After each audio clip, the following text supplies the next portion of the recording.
Late continue.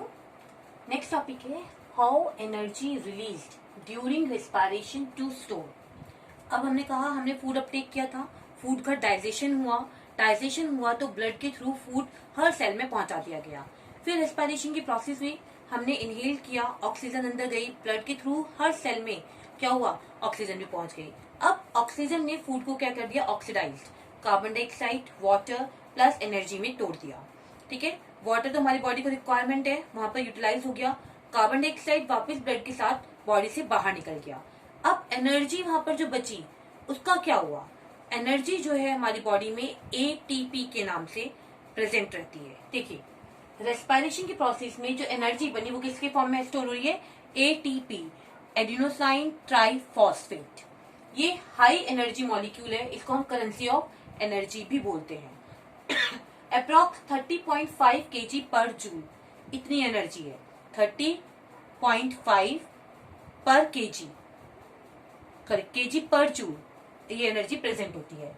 ATP की main 3 forms हैं, ATP, ADP and AMP. ATP मतलब triphosphate, adenosine triphosphate.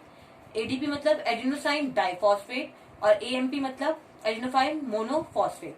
Mainly जो हम काउंट करते हैं वो एडीपी और एटीपी को काउंट करते हैं। एडीपी जो है लो एनर्जी कंटेंट है और एटीपी क्या है, हाई एनर्जी कंटेंट है। हमारी बॉडी में एटीपी, एडीपी और एक और चीज इनऑर्गेनिक फॉस्फेट पहले से ही प्रेजेंट होता है स्मॉल अमाउंट। ठीक है, रिपीट कर रही हूं, हमारी बॉडी के अंदर एटीपी, एडीपी प्लस पीआई ये हमारी सेल के अंदर ऑलरेडी स्मॉल अमाउंट में प्रेजेंट होता है। आप कहोगे ये इनऑर्गेनिक फॉस्फेट क्या है, देखो ये पी है और उसके नीचे स्मॉल आई लिखा है। मैंने आपको कहा था ना इनऑर्गेनिक और ऑर्गेनिक। ऑर्गेनिक मतलब जहां हाइड्रोजन और कार्बन दोनों से मिलकर कोई कंपाउंड बना है, दैट इज ऑर्गेनिक। ठीक है, और जहां पे दोनों में से कोई भी चीज कम है या है ही नहीं तो वो इनऑर्गेनिक। तो फॉस्फेट में ना तो हाइड्रोजन है ना ऑक्सीजन है, ठीक है ना, तो इनऑर्गेनिक। और उसको लिए हम शॉर्ट फॉर्म के लिखते हैं capital P small I. Small I क्या है वहां पे, इनऑर्गेनिक फॉस्फेट। ठीक है, हमारी बॉडी में ये दोनों चीजें पहले से ही प्रेजेंट है, एटीपी, एडीपी एंड पीआई। तो कैसे फंक्शन हो रहा है, जब फूड एनर्जी रिलीज करता है तो वो एनर्जी कैसे, एटीपी प्लस पीआई और वो एनर्जी ये तीनों मिलकर एटीपी की फॉर्मेशन करते हैं। ठीक है, 1, 2 एंड 3 एडीपी हमारी बॉडी में प्रेजेंट है, फॉस्फेट इनऑर्गेनिक फॉस्फेट हमारी बॉडी में प्रेजेंट है, ये इनऑर्गेनिक फॉस्फेट है, मतलब स्मॉल पी स्मॉल आई।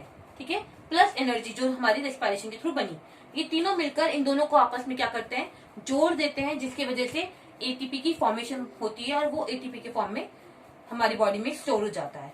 जब भी हमें एनर्जी की जरूरत होती है, मान लीजिए हम दौड़ रहे हैं तो हमें एनर्जी की जरूरत है, मान लीजिए हमें कोई काम करना है तो हमें एनर्जी की जरूरत है, तो ये एटीपी फर्दर क्या होता है, ब्रेक डाउन होता है। देखो एटीपी ब्रेक डाउन हुआ, ADP plus phosphate plus energy, और उस एनर्जी को हम यूटिलाइज कर लेते हैं। ठीक है, ये एटीपी ब्रेक डाउन होता है एडीपी में प्लस इनऑर्गेनिक फॉस्फेट में, और जो एनर्जी निकलती है उस एनर्जी को हम यूज करके कोई भी काम कर लेते हैं। जैसे मैं भी आपको पढ़ा रही हूँ, मैं बोल रही हूँ, हाथ चला रही हूँ, ये सब एनर्जी मॉलिक्यूल में क्या कर रही हूँ, यूटिलाइज कर रही हूँ। जो एनर्जी यहाँ पे निकली उस एनर्जी को मैंने क्या कर लिया, यूटिलाइज कर लिया। तो इस तरह से हमारी बॉडी में क्या हो रहा है, स्टोर होती है एनर्जी, और उस स्टोर एनर्जी को हम क्या कर लेते हैं, फर्दर यूटिलाइज कर लेते हैं। अब इम्पॉर्टेंट है, बहुत बार आई है ये क्वेश्चन जो मैं अब आपको आगे बताने वाली हूँ कि कितने टाइप की प्रोसेस होती है रेस्पिरेशन की। मेनली 2 टाइप की होती है, एरोबिक एंड एनारोबिक। एरोबिक का मतलब है जहां पे ऑक्सीजन का यूज किया जा रहा है, एनारोबिक का मतलब है जहां पे ऑक्सीजन का यूज नहीं हो रहा है ही नहीं ऑक्सीजन, यूज तो तब होगा। ठीक है, देखो इसको ऐसे समझो, ग्लूकोज है हमारे पास, ग्लूकोज का सिंगल मॉलिक्यूल है, एक मॉलिक्यूल। ठीक है, जब सिंगल मॉलिक्यूल कन्वर्ट होता है पायरेट के 2 मॉलिक्यूल में, एक्चुअल में कार्बन यहाँ पर 6 मॉलिक्यूल का है। ठीक है, जब ये टूटता है, ठीक है, तो ये कार्बन 3 में टूटता है, तो ऐसे कार्बन 3 के 2 मॉलिक्यूल जो बने हैं, तो जो 2 कंपाउंड है उसका नाम क्या है, पायरेट।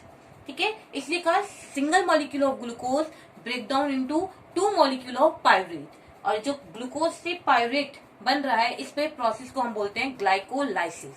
क्या बोलते हैं इस प्रोसेस को, ग्लाइकोलाइसिस। और ये प्रोसेस कहां पर होती है, साइटोप्लाज्म में होती है। कहां हो रही है, साइटोप्लाज्म में। मेन चीज आप ये बहुत ध्यान से समझिए, ग्लूकोज सबसे पहले पायरेट में कन्वर्ट हो रहा है, एक molecule glucose 2 molecule of pirate में कन्वर्ट होता है। इस प्रोसेस को ग्लाइकोलाइसिस कहते हैं और ये प्रोसेस साइटोप्लाज्म में होती है। फर्दर देखो, मैंने इसको 3 पार्ट्स में डिवाइड किया है, first, second and third. First में मैंने कहा है कि एरोबिक, ऑक्सीजन का यूज हो रहा है, ठीक है। अगर ऑक्सीजन का यूज हो रहा है तो प्रोसेस कहाँ होगी, माइटोकॉन्ड्रिया में होगी।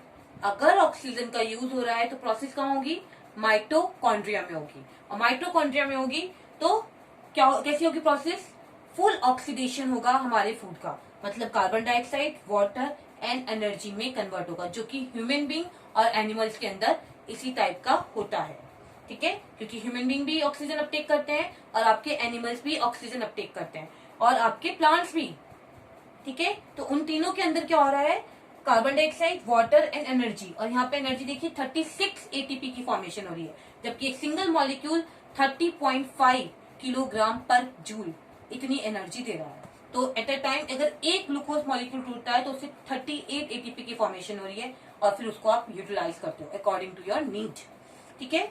नेक्स्ट है एनारोबिक। अगर एनारोबिक मतलब ऑक्सीजन है ही नहीं, ठीक है, एनारोबिक की प्रोसेस हो रही है तो ये प्रोसेस कहाँ होगी, साइटोप्लाज्म में होगी, ठीक है। और उस प्रोसेस में इथेनॉल C2H5OH बनेगा, प्लस कार्बन डाइऑक्साइड बनेगी और एनर्जी सिर्फ 2 मॉलिक्यूल। क्योंकि अब आप सोचिए, नॉर्मली आपके एनारोबिक कौन से हैं, माइक्रो ऑर्गेनिज्म है, वो एनारोबिक है, उनका साइज कितना है, वो हम नेकेड आइज से नहीं देख सकते, तो उनका साइज बहुत कम है, तो उनके लिए 2 एटीपी भी सफिशियंट है, ठीक है। सफिशियंट मतलब मोर देन है, ज्यादा ही है, कम नहीं है। आ रही बात समझ में। अब आ जाइए lack of oxygen. Lack of oxygen का मतलब है सम टाइम ये वाली प्रोसेस हमारी बॉडी में होती है। मान लीजिए आप दौड़ रहे हैं, रनिंग कर रहे हैं, करते जा रहे हैं, तो अगेन एंड अगेन आपको क्या चाहिए, ऑक्सीजन चाहिए, ताकि ब्रेक डाउन हो किसका, फूड का, और आपको एटीपी मिलते रहे। एक टाइम आएगा कि आप इतना दौड़ चुके हो कि ऑक्सीजन इतनी जल्दी अंदर नहीं जा पा रहा है, लेकिन जो एनर्जी है उसको आपने सारी यूटिलाइज करते जा रहे हो, तो लैक ऑफ ऑक्सीजन हो गई वहां पर। और लैक ऑफ ऑक्सीजन होगी तो वहां पर क्या होगा, 2 लैक्टिक एसिड की फॉर्मेशन होगी, प्लस सिर्फ 2 मॉलिक्यूल ऑफ एनर्जी यूज होंगी। तभी हम थोड़ी दूर भागते ही क्या होने लगते हैं, हाँफने लगते हैं, हम मुंह से सांस लेने लगते हैं। मुंह से सांस क्यों लेने लगते हैं, क्योंकि हमारी बॉडी में ऑक्सीजन कम होने लगता है और ऑक्सीजन की वजह से एटीपी की फॉर्मेशन कम होने लगती है और हम उसे इंक्रीज करने के लिए अपने माउथ से ऑक्सीजन को पिक करना स्टार्ट कर देते हैं, ठीक है। इसी वजह से जब हम पहले फर्स्ट डे जब ज्यादा दौड़ते हैं तो हमारी बॉडी में क्या होने लगता है, पेन होने लगता है, हमारे थाइस में पेन होने लगता है, हमारे हैंड्स में पेन होने लगता है। रीजन बिहाइंड, वहां पे लैक्टिक एसिड इकट्ठा हो जाता है, ठीक है। क्या इकट्ठा हो जाता है, लैक्टिक एसिड इकट्ठा हो जाता है, लेकिन कुछ ही देर में 1 आवर 2 आवर या इट डिपेंड्स कि कितना अमाउंट वहां इकट्ठा हुआ है। धीरे धीरे जब वहां पे ऑक्सीजन प्रॉपर अमाउंट में पहुंचने लगेगी तो आपकी बॉडी में से वो पेन भी रिमूव हो जाता है। तो इस टाइप से कितने टाइप के रेस्पिरेशन होते हैं, 2 टाइप के रेस्पिरेशन होते हैं, एक एरोबिक, दूसरा एनारोबिक। एरोबिक ऑलवेज माइटोकॉन्ड्रिया के अंदर होगा, एनारोबिक और आपका लैक ऑफ ऑक्सीजन साइटोप्लाज्म के अंदर होगा, माइटोकॉन्ड्रिया के अंदर नहीं होगा। ये वाली प्रोसेस हमारे अंदर नहीं होती, ये वाली प्रोसेस माइक्रो ऑर्गेनिज्म के अंदर होती है। ये वाली प्रोसेस जब हम कोई भी एक्सरसाइज करते हैं, साइकिलिंग करते हैं, तब करते हैं, तो उस टाइम पर ये हमारे बॉडी के अंदर होती है। वहां पर ऑक्सीजन की कमी होने की वजह से लैक्टिक एसिड की फॉर्मेशन होती है, जिसकी वजह से हमें पेन होना स्टार्ट हो जाता है। इट्स वेरी इंपॉर्टेंट, तो प्लीज ये वाली क्वेश्चंस बहुत अच्छे से पढ़िएगा। Thank you class.